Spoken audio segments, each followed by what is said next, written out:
Here in the United States, technology has transformed the world of politics, and internationally, millions of people are coming online in one of the biggest societal shifts in history. But in the developing world, there's an awful lot of civic organizers or community groups, legislatures, local governments that have been entirely left behind in this sort of transition.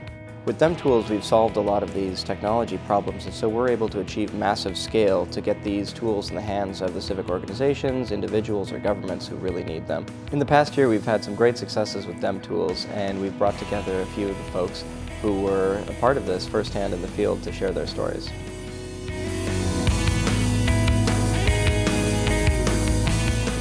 I started using the DemTools platform back in 2014 when our country was undergoing the national reforms.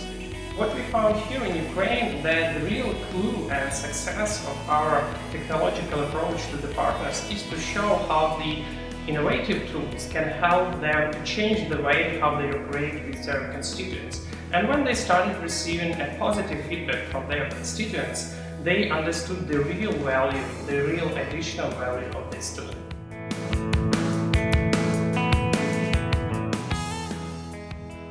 Hace aproximadamente 16 meses pasaron las elecciones en el Congreso de la República y surgió la necesidad de empezar a acercar a los ciudadanos con los congresistas electos, pero bajo una lógica de que pudiéramos hacer una pedagogía sobre cuáles son las funciones de los congresistas y poder superar un poco un problema de cultura política que hay, y es que se confunden cuáles son los roles y las responsabilidades de los congresistas, que se mezclan con los alcaldes y con los gobernantes locales. Empezamos a utilizar la herramienta del equipo de NI y tecnología que tiene Washington, colgados en una plataforma donde los ciudadanos que tuvieran acceso a internet en cualquier punto del país pudieran entrar allí para poderse enterar de qué estaban haciendo los representantes a la Cámara de su departamento en el Congreso de la República.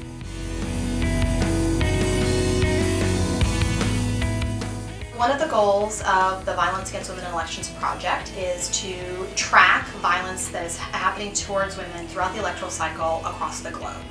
And in order to do this, we needed to create a database where we could store information that was coming in through the different election observations that we were doing.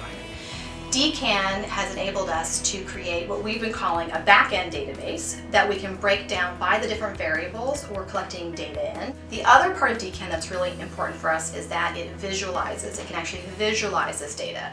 When you're doing advocacy and awareness building, which we are doing around this phenomenon, it's really important to be able to tell the story and to show people how it's impacting women.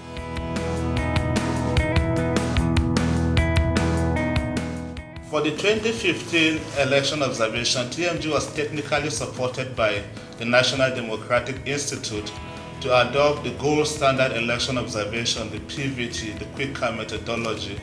TMG was able to bridge the observers' data from their mobile phones into the database, where the reports were progressively analyzed in the course of the day, and at the end of the day, TMG was able to achieve its goal for the election of the 2015.